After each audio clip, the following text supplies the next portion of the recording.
All right, so let us dive in now to Godzilla Minus One.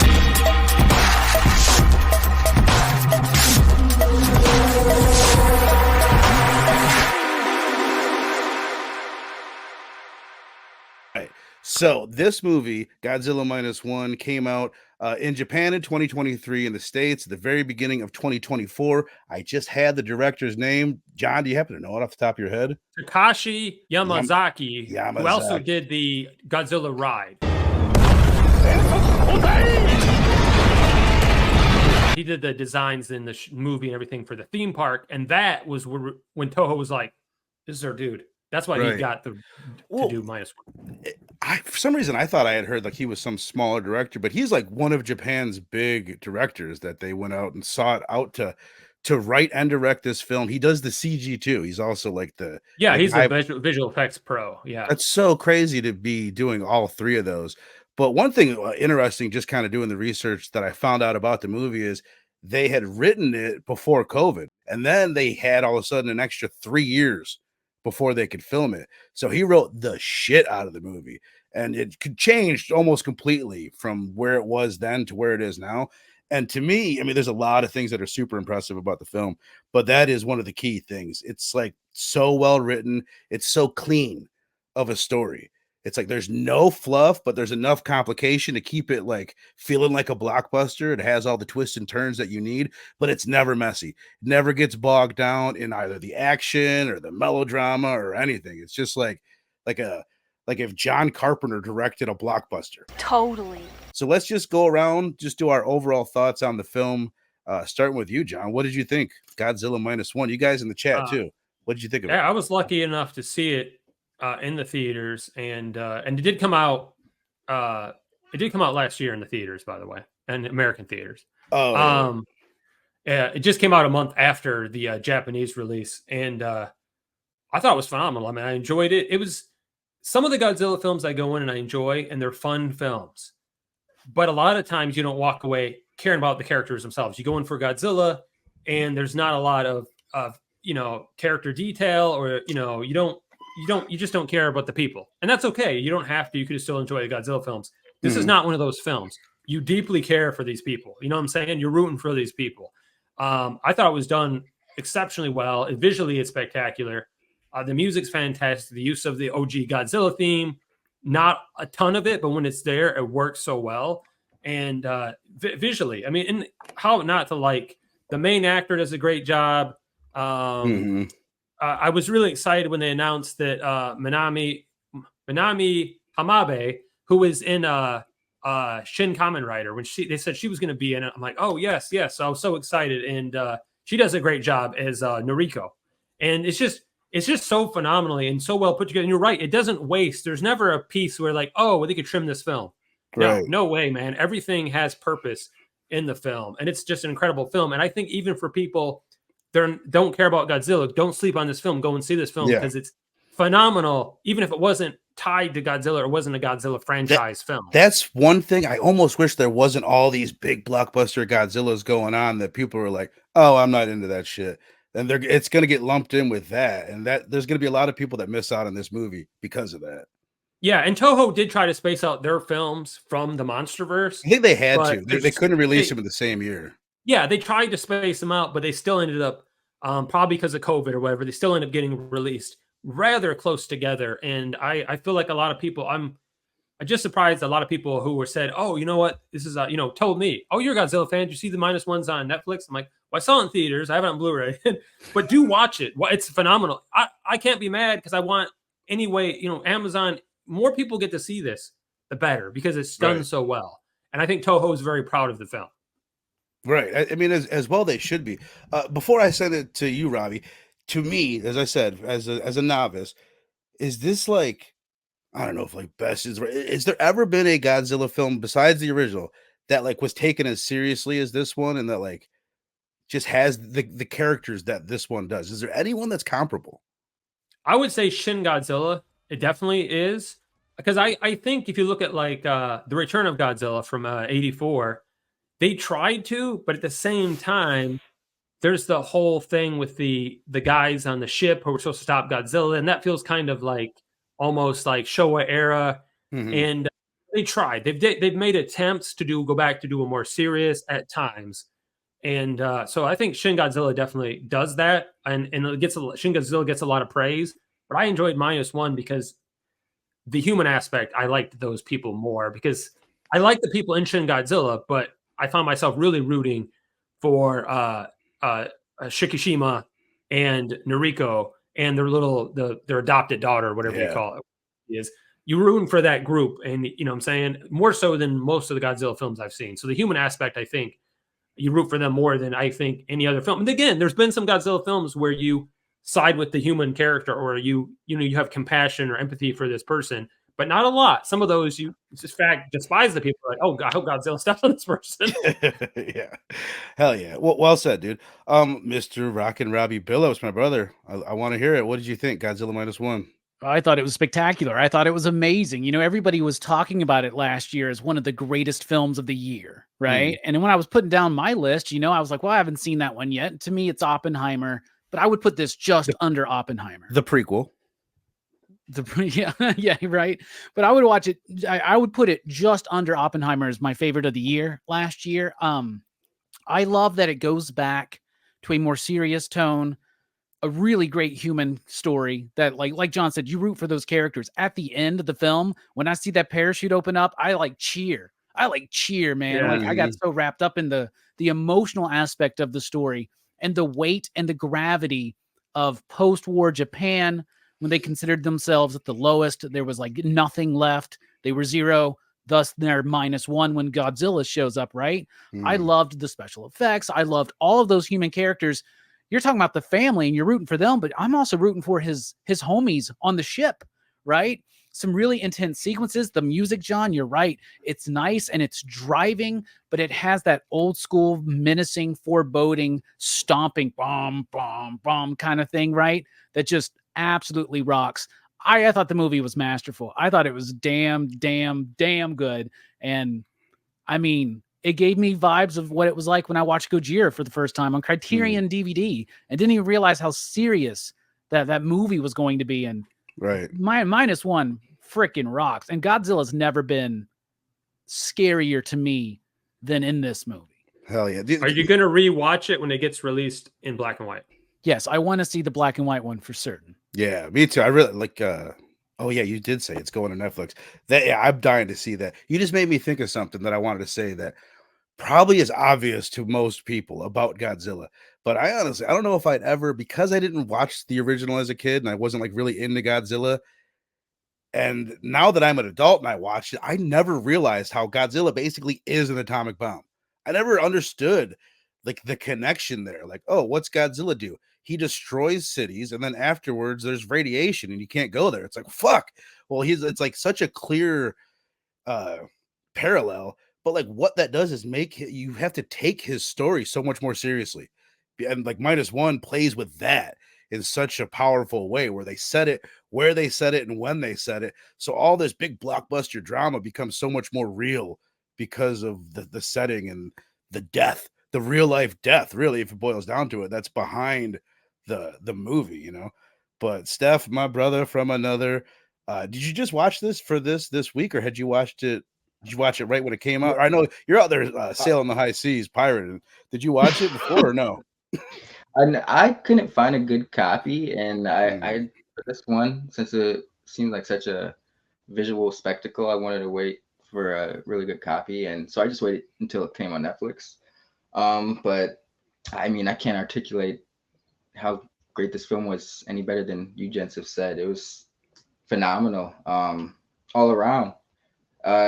It's got so many like what moments, you know, like the explosion happens and like she pushes him in the crevice of between the buildings, and you just see her fly back with all that debris, and you're like, fuck no, she's not making it out of that.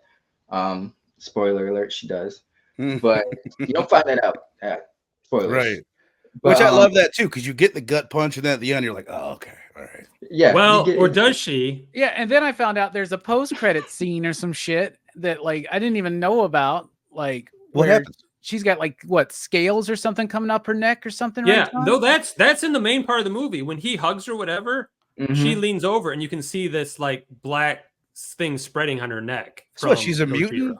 Is this the No, Sonic fucking origin I think it's story? some sort of radiation poisoning or whatever. Huh. Okay. Well, that makes sense. That's taken more. I thought they were setting her up to be the next movie. Yeah, monster, man. See, we're ruined by the MCU now. Yeah, I know. Sequels or, but just like that's a sad moment. There was a lot of like cheerful moments as well, like when the young rookie shows up with all those like ships at the end. I'm like, fuck yeah, they needed that backup. I like how it kind of the time period that it explored, like picking up immediately after like World War II, and they kind of speak on like the whole the shame of the kamikaze attacks and stuff like that. Right.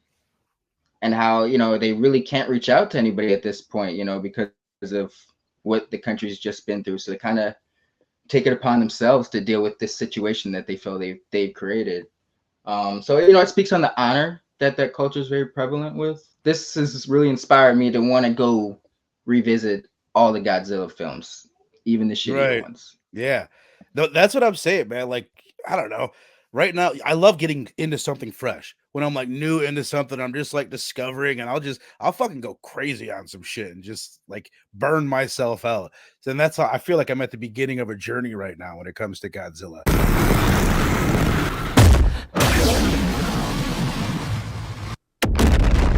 I wanted to get into the action. Like this won an Oscar for the CGI. What is it? What is the word that I'm looking for? What's the Oscar called? Visual effects. Visual effects. Yeah, visual effects. Yeah. Incredible. So when I go into it, I'm watching, like, I'm really looking for like, oh, what's this Godzilla gonna look like? And it does not disappoint. He's so solid. Like the weight, you feel the weight, like when he steps, that you don't always get in CGI, that you do get in the Man in the Rubber Suit a lot of times. That's one thing that they do have. The action in this is fucking insane, dude. They spread the set pieces out really nicely. You never go too long without getting one, and when you do get one, they never disappoint. But John, what did you think of just this version of Godzilla, like compared to past versions? And has Toho, one thing I wanted to know specifically from you, has Toho done CG? Like, because they're mostly the Man in the Rubber Suits. When did they go from Man in the Rubber Suits to CG? And like, how good was it at first? Did it take them a while to get there? Or, like, is Shin Godzilla CG? Shin Godzilla CG. So Final Wars was the last film they did on that set where they had a giant pool and a fake Tokyo city. And it was a pretty large, pretty elaborate set and a pretty deep pool. And the detail was amazing. So after Final Wars, Toho, that studio that had been there for 50 some odd years, Toho tore it down.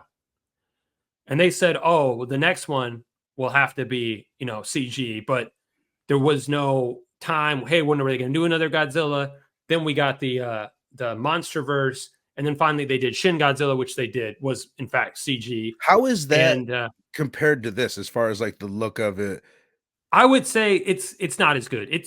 There's parts that are pretty phenomenal, but it definitely feels like that Minus One had a bigger budget. It didn't have a bigger budget, but it felt like it because I think the visual effects team, there was just a better team.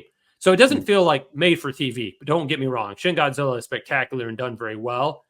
But I think Minus One is on a different level when it comes to the visual effects. And so Final Wars was the last one. They tore it down. And it was such a big set. And again, just to see the pool that they used that was supposed to be the ocean. I mean, it looked like it went on for miles. It didn't. But it was just this elaborate set. And to see Toho tear it down was just like heart-wrenching. You know what I'm saying? But they knew it was time to move on from the rubber suit. I was fine. I actually liked the Millennium Era films, Final Wars and, Tokyo SOS and all. I thought they were done well. By then, I thought, perfected the rubber suit. And they still do these rubber suits for, the new Ultraman and stuff like that. So it still exists. And then they add some CG here and there. But unfortunately, on those shows, you can tell there's a budget and some of their CG is pretty bad. Right. So maybe it's good that, there's not a Godzilla show because they'd probably water it down a little bit. Hell yeah. What did you think? What was some of your favorite moments of action through the movie? What stands out to you? When they realize Godzilla's behind him in the boat and his head comes out almost Jaws-ish and they're like shooting at him and he's like coming towards them. Visually, that is just spectacular. Like that is mind-blowingly amazing. Also that the scene when he first comes through Ginza, you know, he hits Tokyo and he's coming through Ginza and just destroying everything. And you think it's already bad as it is, but then he does that, you know, his charge breath, atomic breath thing, and then destroys everything. It's visually impactful, but he's terrifying. He's absolutely terrifying. So those two scenes really stood out. So basically anything time he's on screen, he really is, you know, he's Godzilla, and he brings forth this Godzilla presence that, you know, doesn't work with. I love Jurassic Park movies, but not as terrifying. Those monsters, you know what I'm saying? The dinosaurs would never have been as terrifying as Godzilla is in this movie. And it's just visually phenomenal. I really do love the recreation too of this post-war era Japan. I think they did a great job. And I knew there was a lot of practical with some CG. So watching some behind the scenes stuff, there was way more CG than I thought. You know what I'm saying? I thought it was practical with some CG backgrounds. There was a lot more CG than I expected because I think it was blended pretty well. Yeah. And obviously the limited set. I mean, more of it was done. I'm like, okay, well, they did in this because you can go visit Japan, and there are lots of parts of Japan where they've preserved this era. You know what I'm saying? They got some towns and parts of Kyoto and Isa and stuff that have this old school feel. So they could have filmed there, but it looks like majority of it was actually done on a back lot, and they built these buildings and they just did CG. So I'm impressed by the CG was blended so well, and really, you know, I felt was a good representation of old school Japan. Visually, it's marvelous. Hell yeah, man. You mentioned the budget. It's crazy when you look at this movie and it feels like an MCU movie as far like it looks like an MCU movie or like one of these new Godzilla movies in a way. And then you look at the budget and it's just like a tenth of it or whatever it is. It's like mind-boggling that they got it. I told that to my wife and she's like, someone got ripped off. She's like, someone was working for free. Like for sure. It's like maybe that guy might have been just sitting there on that fucking computer, because you look at like you know those specific shots where he's like just whipping his tail and the just fucking buildings are going. The detail in the rubble stands out so much. Like that's not what usually they just like hide all that shit behind motion blur. Well, they got this dude on a bundle budget, probably, right? You know, he's a writer, director, and special effects head. Like, hey, you do all three, but we're gonna lump it all together and get ourselves a bundle deal. Exactly. Robbie, what did you think of the action, the CG, and the Godzilla-ness of it all? CG looked great. I loved the evolution of Godzilla in this movie, how he starts off smaller and he starts growing, like as he gets you see him like he gets caught up in one of the atomic tests, right? And he grows bigger. Seeing the regeneration happen was super gnarly. You mentioned weight. I also would mention the texture of it was very gnarly. And when those spikes start coming up, when he's like charging up his atomic breath, it's like chilling. And then the atomic breath just looks fantastic when it goes off. You really feel the intense impact of that, right? Action scenes, the scene that John mentioned, the boat scene when he's trailing behind on the boat and they're having to like put the mine in his mouth and like shoot the mine because the fuse broke. That is so put together so perfectly. Jaws is a perfect description for that, man. The way that you're seeing the terror of the gentleman on the boat and the dire circumstance that they're in. And then the very menacing and scary Godzilla face behind him and just coming at him, and seeing Godzilla being very agile in the water like that was just so freaking, that was my favorite thing. And then the very beginning too, when he shows up on that little island and he's like smaller and more concise. And at first I was like, oh, so he's a smaller Godzilla, but no, I was a little bit. He's even like, he's hunched over. He's like more little? like an animal. He's less, but then he becomes that one, man. And he does got them thunder thighs for sure. This I love like the one view of those thighs where you really see like the mechanics of it. Like, I don't know. It just looks like a machine almost. But Steph, my brother, any favorite moments from the action? What do you have to add to this section? I mean, but those are some key moments that we touched on. Great moments. I did appreciate the beginning when he was a little bit smaller, the opening scene where he's a little bit more vicious, it seems, in his attacks, because he's still big, but he's not knocking down buildings just by walking. So he's a little bit more aggressive with his attacks, which was cool. Right. The boat scene, I think that's, everyone brings it up, but for good reason. Such a great set piece.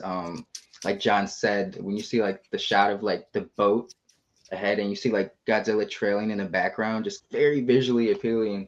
It leads to a lot of great moments. Like I was saying, like, when you think the boat's fucked, all of a sudden that battleship comes out of nowhere, like and starts blasting the shit out of Godzilla. Like Robbie said, their rejuvenation, crazy to see him stitch himself back together. I love when his eye like comes back. It's like he's dead, and then he like comes back to life, and his eye like rolls back. Yeah, crazy looking. This is all part of the boat scene, but when he like goes underwater and like shoots the atomic blasts and just blasts the shit out of the big battleship, that was pretty cool. But is that something? Have we ever seen in like when he uses his atomic breath where it causes a mushroom cloud, or is that new to -1? Because it's very symbolic and it's just badass. You ever seen that, John? I'm trying to. I want to say I have, but I can't place my finger on it and say, oh, it was in this film. So maybe not. I'm trying to remember the atomic breath in Shin Godzilla, but now it's fuzzy. You know what I'm saying? Right. It's so maybe impactful. Yeah, maybe not. Oh, the other thing I want to know is, do we ever see his spikes do that in order for him to use his atomic breath? Is that new to this movie? Or that's something I don't recall them ever extracting. I like how the one like pushes in, like it's the button. It charges up and then it fucking blows. Yeah. On the bright side, if you're like running from Godzilla, you can see it coming out and like, okay, gives you time, I guess. You're like, oh, by then you're probably in his. Let me outrun this nuclear. Yeah, maybe it's too late. All right. All right. We've been running pretty long, but we have to touch on like the story part of it, the drama, a little bit more on the characters and the theme. It's we're talking about this movie like it's so action packed, but like I said, it has room to breathe. I was thinking of it as like a good song, like the best songs. There's like when everybody's doing when everybody in the band is doing the least that they can do. And that's how this feels. Like everybody, every plot line is doing the least it can do to get to where it's supposed to go at the end. And it's so fucking clean and dramatic. And the other thing I wanted to say, like, it has all these big blockbuster movie moments. We're going to get together. We're going to get the band together, and we're going to decide how we kill this monster. And they're doing those scenes that are so, like, tropey. And I found myself, like, in literal tears at one point because they're talking about, like, such serious real-life shit. Talking about, like, well, we don't need to be sacrificing our lives for this. The goal is to not lose anybody.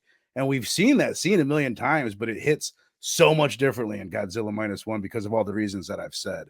But John, what are maybe some of the standout moments, or what do you think of the characters? What do you have to say on this part of what we're talking about?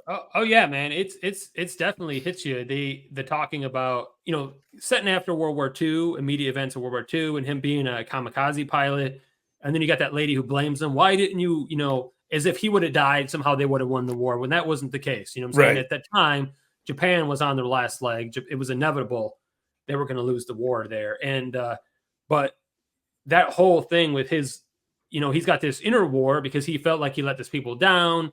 He felt like he should have died. His struggle is it hits hard, man. You feel bad for this character, and I think that's a terrible way to look at things. So like you have to go to war and die, and he felt like he should have, and that's just, war is hell, and there shouldn't be casualties. And Japan, especially with the kamikaze pilots, were like, oh, they were at a point where they're just like, let's throw waves of our lives to stop, the U.S. And that's a terrible way to look at it. You know what I'm saying? And that the whole thing, and it's interesting they brought that up, and that the director and the writers talked about this with such like gravity because it was real. I mean, this happened. These events, at least pre-Godzilla, were realistic things. When you see the firebombed cities, and it's pretty terrible. And the original Godzilla touched on that. I mean, it takes place after the events of World War II, and that's how Godzilla was created, and it's sort of an anti-atomic bomb thing. And I actually went to Hiroshima recently and went to the Peace Memorial, and it's the saddest, most devastating thing I've ever seen in my entire life. And it just hits so hard. And they want to use most of that as, here's what happened, but also here's how we can prevent it. You know what I'm saying? They're very anti-nuclear weapons and pro-peace.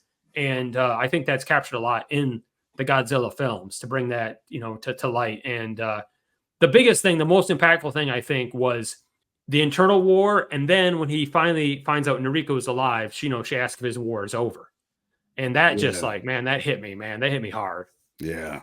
Yeah. And the moment that he loses her and his whole struggle where it's like he doesn't think he deserves a family, which I'm just realizing right now. Like that's what it is. He doesn't think he deserves to have this. Yeah, found that's like, family. oh, your wife, and it's not his wife. He never feels like he's worthy of her and the kid to be a dad, to be, you know what I'm saying? It's not like he doesn't like her. I mean, how can you not? She's gorgeous. She's But so gorgeous. So yeah, and attractive. we should really watch Shin Kamen Rider because she's in that and she's a Mm. badass in that. It's a completely opposite character for her because instead of her being this, you know, meek little thing, although she does save Shikishima when during the blast, but she's like a badass, strong character in Shin Kamen Rider, which is a completely different character type. But she's amazing in it, and I lost track because now I'm thinking about her. And I can't. I don't know my train of thought. She's great though. So check out Shin Kamen Rider is what I tell people to do. Don't sleep on Shin Kamen Rider. Hell yeah, Robbie, what do you think about this chunk? The story, the drama, the characters.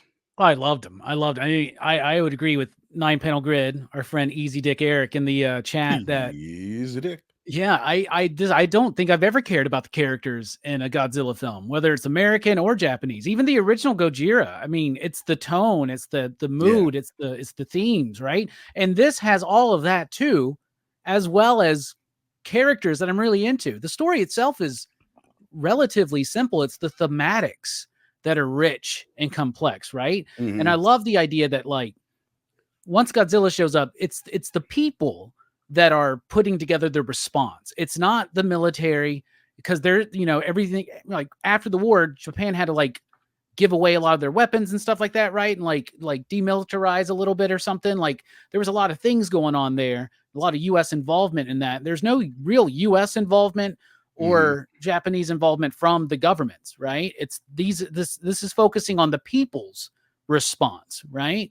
And even though there's elements of the military there and there's elements of the science community there, it is about the people, right? And I love that because it's like the government's not dealing with it, right? It's the real people, and these are the real people who have to deal with the truly devastating effects from geopolitical decisions and that lead to war, right? Like it's not the presidents and the emperors that are like devastated by the ramifications of what happens when a country gets bombed or nuked or something like that, right? Like they deal with it in some sense, but the real people that are there, their lives are irrevocably, I messed up irregular. Their lives are forever changed by that, right?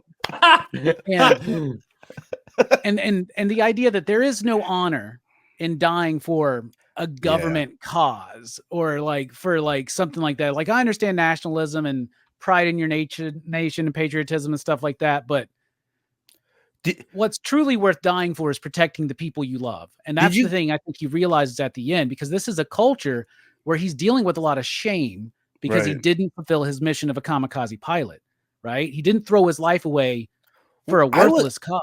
I was almost worried that was, they almost pretend like that might be the message of the film in the end.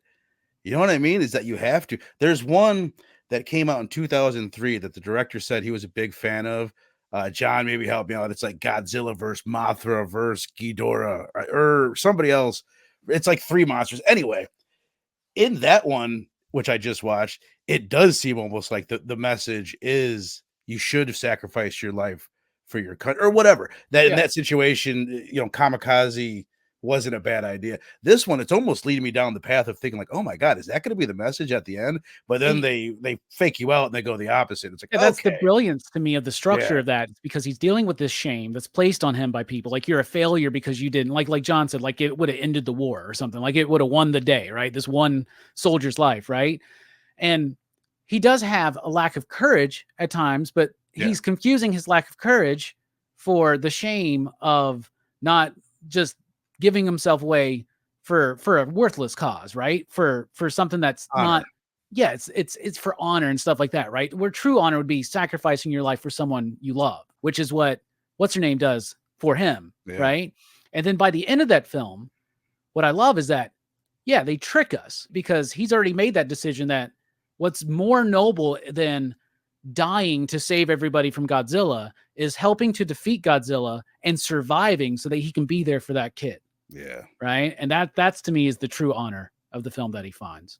Hell yeah, man. It's so fucking good. And that moment too, when the plane, spoiler alert, when the plane hits Godzilla at the end, even before you see the parachute, which is great too, but just and then the silence, and how Godzilla doesn't like shake at all. He's just like, it's like running into a brick wall. It's so fucking cool. The angle looking up, such a great. It's irrevocably cool. Exactly. Easy for you to say. Link, my brother, what you think, man?